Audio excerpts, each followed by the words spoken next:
was a loud crashing sound, and then there was a pause for about a split second, and there was like a scream or two, and then everyone just ran. Everybody knew. Tonight, I can report to the American people and to the world that the United States has conducted an operation that killed Osama Bin Laden, the leader of Al-Qaeda.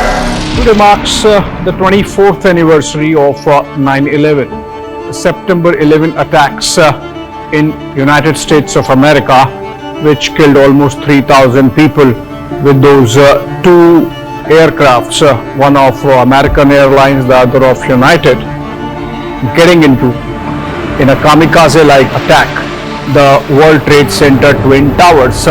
One aircraft got into the North Tower, another went into South Tower, and over a period of about 2.5 years, the two towers collapsed, and it was in many ways a turning point in the world history.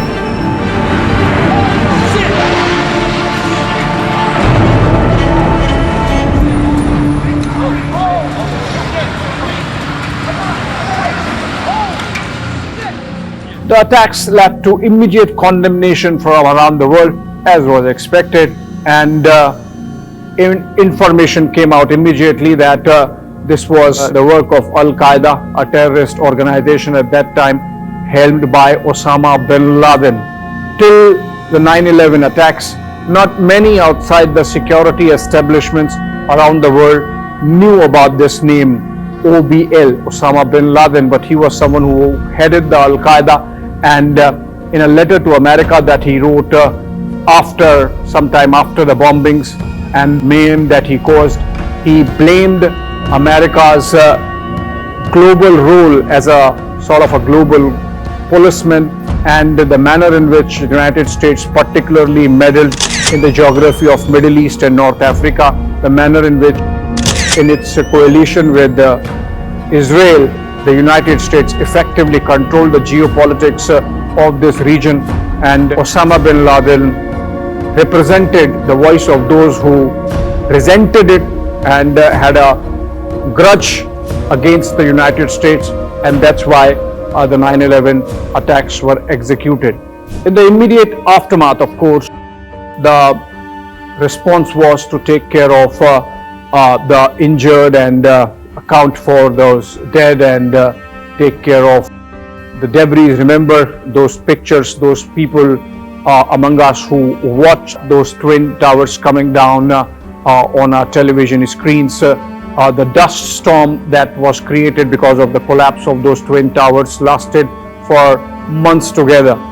President George Bush making that very famous speech, either you are with us or against us, and the United States launched its war in Afghanistan, and there was an ultimatum for Pakistan, and the U.S. president named Pakistan because obviously the Al-Qaeda had a safe harbor in the Taliban ruled Afghanistan at that time, and with very strong umbilical linkages with Pakistan. The Americans, of course, knew that the Taliban state was birthed by America along with Pakistan to take on the Soviets in the 1980s. So in some ways 9/11 was chickens coming home to roost, but ultimately Americans launched the Afghan war, and George Bush read the Riot Act to General Pervez Musharraf at that time, who was the dictator of Pakistan, and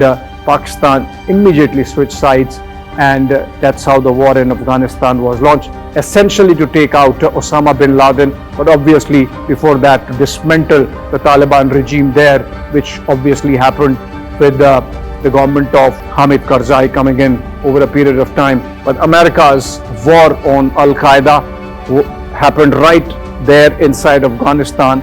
Many of those names you would remember, like the Battle of Tora Bora.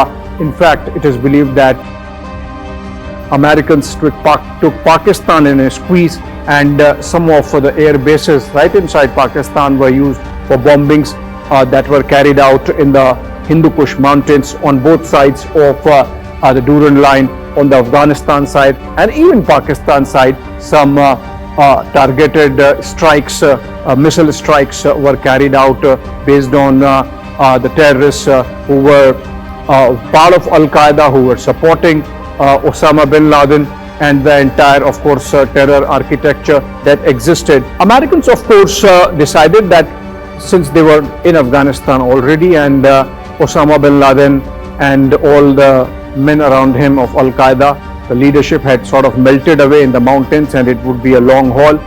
Bush administration decided, why not strengthen the American grip over the geography, and in fact launched the second Iraq war. But before that, strong hunt was launched. Targeted missile strikes were being carried out all through this period to locate and eliminate Osama Bin Laden.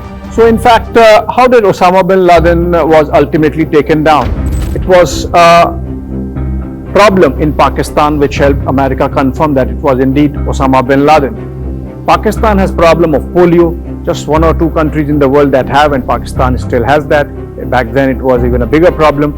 So an anti-polio drive was used. Dr. Afridi, who unfortunately remains even now in prison because Pakistan's deep state thought that Dr. Afridi betrayed them and exposed them for shielding Osama Bin Laden.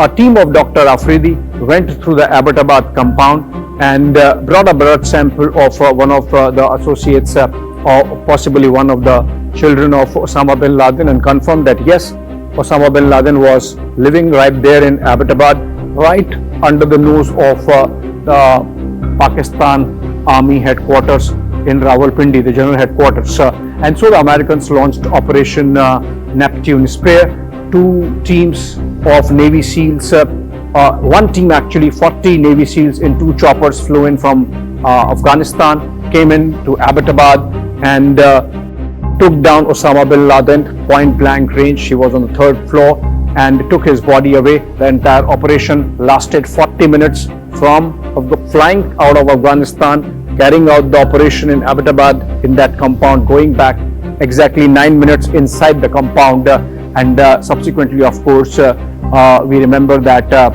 famous address to the nation by President Obama, where he told the world that the United States had finally taken down their enemy number one. Tonight, I can report to the American people and to the world that the United States has conducted an operation that killed Osama Bin Laden, the leader of Al-Qaeda. The one who had carried out the 9/11 attacks, masterminded the 9/11 attacks, and Osama Bin Laden had been killed. His body was subsequently disposed of in a sea, in an undisclosed location in the high seas, and as per whatever rituals. But essentially the war against terror, at least one chapter closed. Things really came full circle with the United States deciding to quit Afghanistan because the war, of course, was becoming unsustainable, and the Taliban were chipping at the blocks. They had just sort of melted away, but they had not vanished. And whatever has happened over the last 4 years with the Americans deciding to leave, Taliban recapturing Kabul, and that on the back of years of talks between the United States and Taliban happening in Doha, Qatar, and the rest of the things are in recent memory.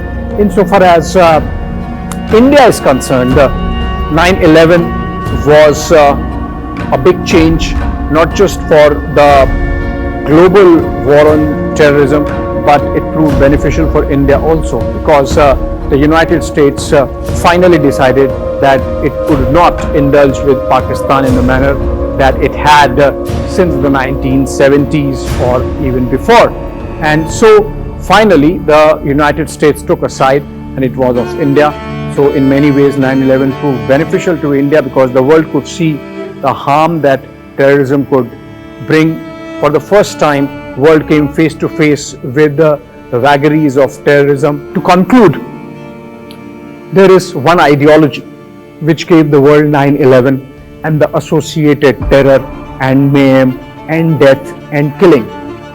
Remember, 9/11 also is the day on which in 1882 Vivekanand made that very famous address, calling everyone in the world his brothers and sisters, at that famous Chicago Convention of the Parliament of Religions.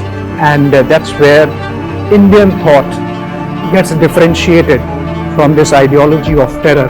Not many perhaps recall this connect of 9/11 and India.